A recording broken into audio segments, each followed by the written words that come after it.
Welcome back, guys. It's been a couple of weeks since we spoke to each other, which is alright, better late than never. But this week I'm back with more books, so let's see what I found at the thrift store. First up, we've got a novel by Jack Vance called The Languages of Pow. Now, Jack Vance, of course, very famous sci-fi, American sci-fi writer. Something I didn't know about him is that in the 1950s, he was friends with Frank Herbert, who wrote Dune, right? Those movies have kind of been in the theaters the last couple of years, as well as Poul Anderson, another very prolific sci-fi writer. And in the 1950s, they moved their three families down to Mexico near Guadalajara to found a writer's colony, like a writer's retreat / commune thing, which is like, hey, that's what I want to do. Not really, but I would be intrigued in joining that if it was still around. Anyways, The Languages of Pow, this book is like bordering on novella. It's quite short, but it's based on the Sapir-Whorf hypothesis, which is a mouthful. Anyways, Sapir-Whorf hypothesis is basically the idea that language helps to constitute our reality that we live in. And so a good example of this would be the different words that the Inuit have for snow right now. Now, North Americans, like, we maybe have like one or two words for snow, but these First Nations people have like 12 or something like that, like many words for snow, based on the different type, like the moisture content, or I don't know how much of it there is, or whether it's hard packed or soft, I don't know. But basically, if a North American looks at snow, they kind of see snow, right? But because these Inuit have all these different words for snow and they can tell the difference, when they look at snow, they don't just see snow, they see all these other qualities. And so basically, yes, our language helps to constitute our reality. And so this book, The Languages of Pow, is about a people that live on this planet, and they're very, what's the word, like peaceful. They're very pacified, I guess. And so these foreign invaders come and they kind of take over the country, and they levy like very heavy taxes. And so these people, the people of Pow, are under this heavy rule. And so in order to help these people kind of throw off their intruders, I don't know who does this, but they invent like 3 new languages. One for like industrialization, one for the military, and one for innovation, so like inventing things. And then after a while, these languages kind of help the people develop these traits to kind of become sovereign of their own planet. So yeah, very interesting concept there with that one. Next up, we're going back to the 13th century. We've got a tragic book. I think the authorship is unknown. It says it's romantic, a romance of the 13th century, but I believe it's a tragic romance, because everyone dies, I believe. Now, the Death of King Arthur is not the same as La Mort d'Arthur by Thomas Malory. That was a reworking in the 15th century in Middle English, but this is one of the original texts that was the La Mort d'Arthur was based on. So it came 2 or 3 centuries before, and basically what I know about it, of course, spoiler in the title, King Arthur dies, but it's kind of like, the reason it's a tragedy is because all the knights have kind of already searched for the Holy Grail, they didn't find it, they're kind of back at the castle, they're kind of discouraged, sick at heart. Lancelot is still philandering with Guinevere, and what's his name again? Mordred is still up to his old antics, kind of persecuting them, and there's some battles and they die, right? So pretty tragic, but yeah, definitely a core text to what would you call it? Medieval mythology. Next up, we've got a book from the 19th century. I think Alexandre Dumas' Feel. So Feel means son, right? So this is not the Alexandre Dumas that wrote Count of Monte Cristo. This is his son. And this is his son's most important work, La Dame aux Camélias, which means the Lady of the Camellias, which is a kind of flower. Now, I think they were Haitian, but they worked in Europe. Did most of their work in Europe or America, I don't remember. Anyways, this one I think is like a fairly like standard stock love story as far as I understand it. There's these 2 people, they're unmarried, but they're together, having this illicit relationship. The parents don't approve, obviously. She's suffering from consumption and dying. And then, will their love survive this, the peril of the circumstances, right? They're not married, no one approves, and she's dying. Can they still love each other? Yeah, again, fairly short, same as the the Jack Vance book. So yeah. Next up, we kind of have an obscure title, and that is Dwellers in the Mirage by A. Merrit, or I think his name was Abraham Merrit, something like that. Anyways, the cover is so sick on this one.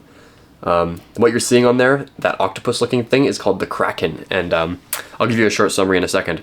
Anyways, A. Merrit, he was a journalist at the beginning of the 20th century, and he was one of America's like best paid journalists. Like, he was making like large sums of money for that time period, very successful. He also wrote some fiction as well. This is fantasy. I think he also wrote mystery or something like that. And this guy was very interesting. He was kind of into like esoteric, like occult stuff. I think he had like an occult library that was like over 5,000 volumes, which is crazy. That's a lot.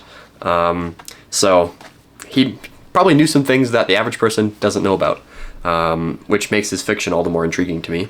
Now, Dwellers in the Mirage, the premise behind this one is that there's this explorer that goes up to Alaska, and he goes down into this valley, and it's like warm. He's like, what the heck? And there's a whole lost civilization living there. There's like this old Mongolian tribe, and then this race of little people. And they have summoned this demon, the Kraken, and they're worshipping it and doing human sacrifice and stuff. And so when the explorer arrives, they're kind of like, whoa, like you're the reincarnation of our like dead hero. And so the spirit of this old hero takes over the explorer and helps him to kind of like kill or expel the Kraken from the valley. So yeah, I don't know if it's going to be good or not. I haven't really heard of this guy before, but if the book is half as good as the cover, I think I'm in for a treat. So there's Dwellers in the Mirage. Next up, we've got a novel by Joyce Cary. Now, you know Joyce Cary. He wrote The Horse's Mouth, and he also wrote Mr. Johnson, which I gave a very favorable review to a few months ago. This one has like inked page edges, which I love.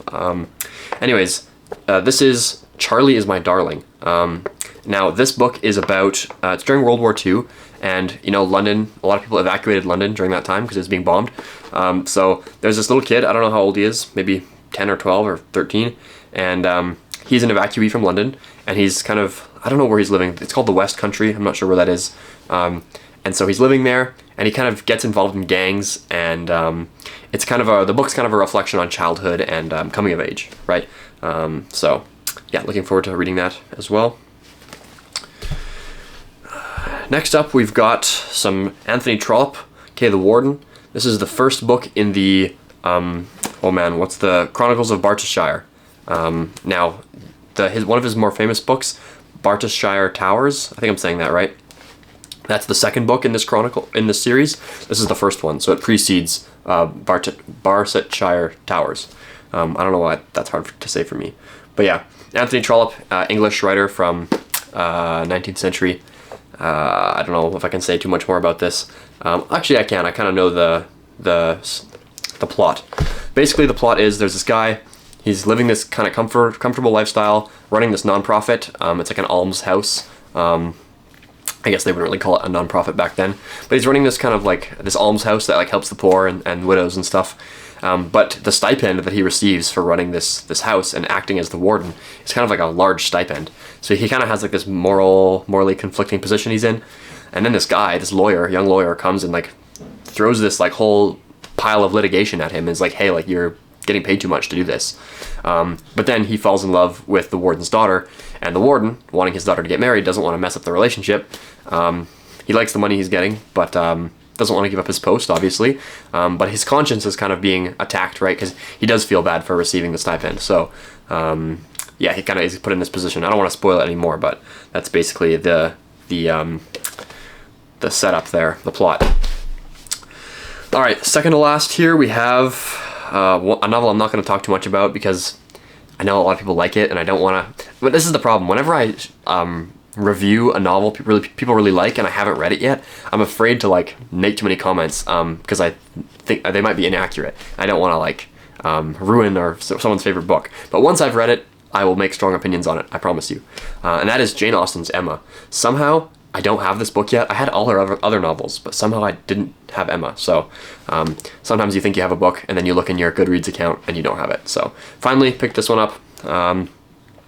What can I say about it? I recently read Pride and Prejudice, and I'm sorry, you guys are gonna crucify me, but I don't care, because I will give you my true opinions.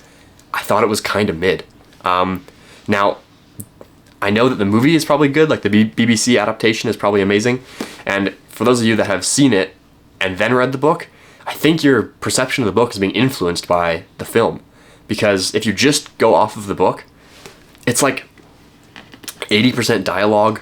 We're not really given sufficient reason to fall in love with Mr. Darcy. Like, I don't know really why he's that good of a pick. Like, why does she fall in love with him? I don't really know. Again, maybe the BBC adaptation is really good, but I really wasn't convinced too much by Pride and Prejudice, so I apologize.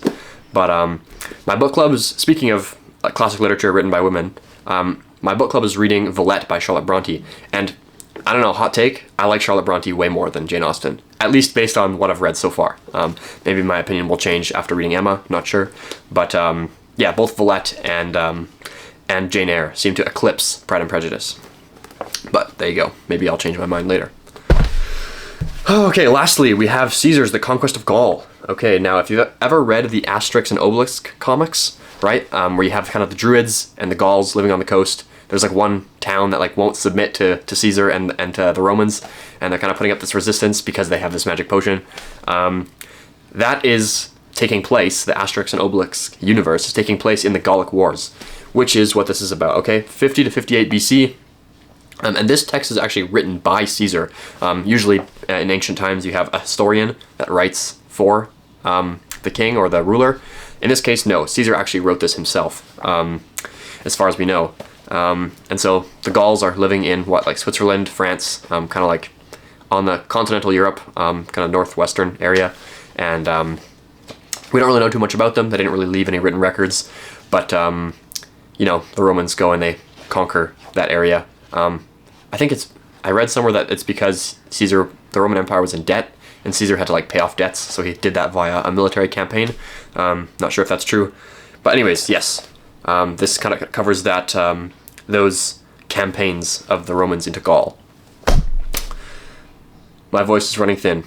I don't talk too much, so these videos strain my voice. Anyways, yeah, thanks for listening. Do I have any other videos coming soon? That's a great question. No.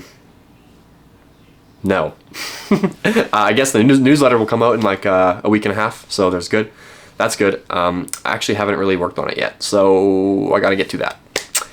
Anyways, yeah, I probably should get to that right now. See you later.